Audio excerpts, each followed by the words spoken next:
নমস্কার বন্ধুরা, চলে এসেছি আবার একটি নতুন ভিডিও নিয়ে। আজকে বানাবো ইলিশের একটা চটজলদি রেসিপি। তো চলুন দেখে নিই। তো আজকে বানাচ্ছি বেগুন দিয়ে ইলিশ মাছের ঝোল। তার জন্য বেগুনটা আগে ভেজে নেব। তো তেলের মধ্যে বেগুনটা নুন আর হলুদ দিয়ে ভেজে নিচ্ছি।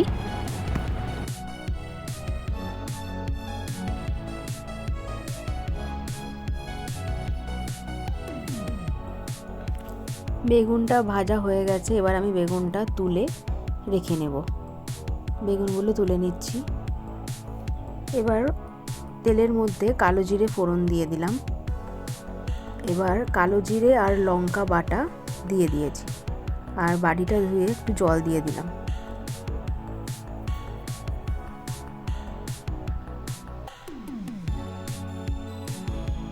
এখন দিয়ে দিচ্ছি লবণ আর হলুদ।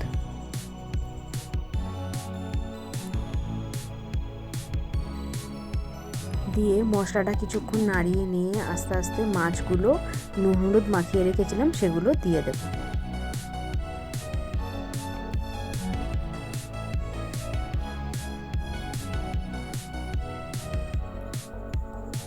মাছের একটু তেলও হয়েছিল, সেটাও দিয়ে দিলাম। এবার মাছগুলো উল্টে পাল্টে মশলার সাথে মাখিয়ে নেব।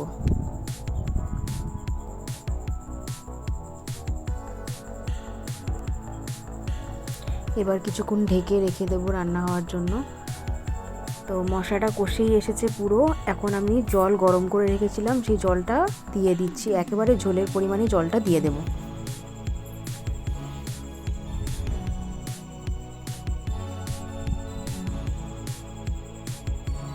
এখন ঝোলটা ফুটে যেই এসেছে, আগে থেকে যে বেগুনগুলো ভেজে রেখেছিলাম সেগুলো দিয়ে দিলাম।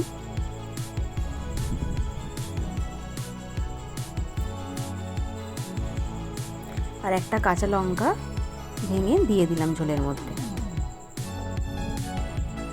ব্যাস কিছুক্ষণ ফুটিয়ে নিলেই রেডি আজকের বেগুন দিয়ে ইলিশ মাছের পাতলা ঝোল। খুব কম মশলায় রান্নাটা কিন্তু করেছি, কিন্তু খেতে কিন্তু খুবই সুস্বাদু হবে।